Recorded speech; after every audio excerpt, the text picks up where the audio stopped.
Hello everyone, it's Shane Kanto, your Wasteland Reviewer, and I'm here to review Frozen 2. I'm not the world's biggest fan of Frozen, not the biggest fan of Olaf the Snowman, but honestly, I loved Frozen 2. I loved it a lot more than the first Frozen. This film does what sequels should do. They shouldn't repeat the first movie.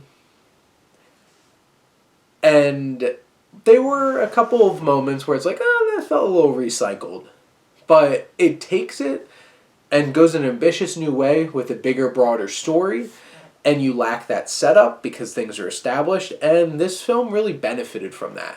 And this film, Frozen 2, goes headlong into a fantasy environment with all these different elementals and striking visuals. There's one particular scene with Elsa in the ocean, and you see parts of that in the first trailer. But where the scene goes and the confrontation that she has in that scene with another particular entity is so cool. And there's a lot of cool elements to this film. Some of the maybe negatives, there's not a whole lot of characters that are new that really stick out, but they do amazing jobs of fleshing out many of the characters. Elsa goes to some new places. Olaf is going through this strange crisis of his identity and his purpose, and he feels a little more mature, and it's funnier, and I actually enjoyed Olaf a lot in this film.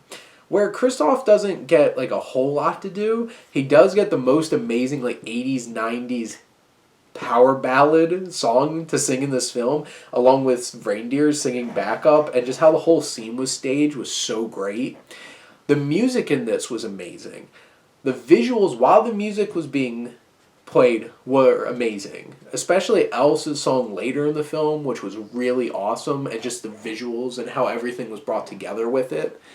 And this film, I've heard criticisms that it doesn't take time to sit in the quieter moments. It has the kid pacing. But the thing is, this film fills those moments with the music. And you hit those emotional moments with the music. And that's okay with me. You don't have to take these quieter moments if you're going to emote them in a different way. And I feel like this film does. And that was really effective for me.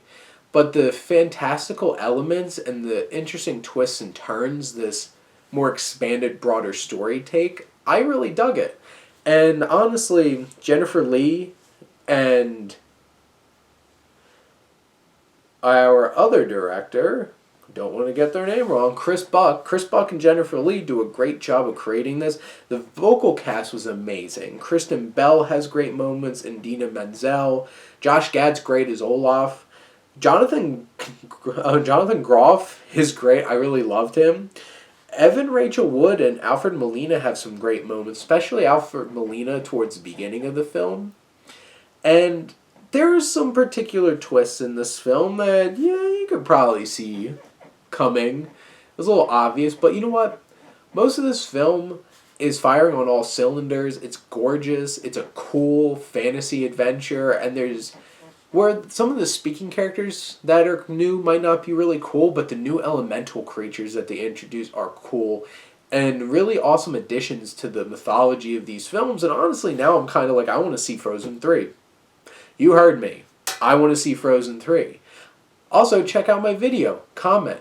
Let me know what you think about Frozen 2, and let's talk some movies. I really dug this one. The whole family should go enjoy this. It's going to be a fun time for everyone. But thank you as always for tuning in and supporting your Wasteland Reviewer.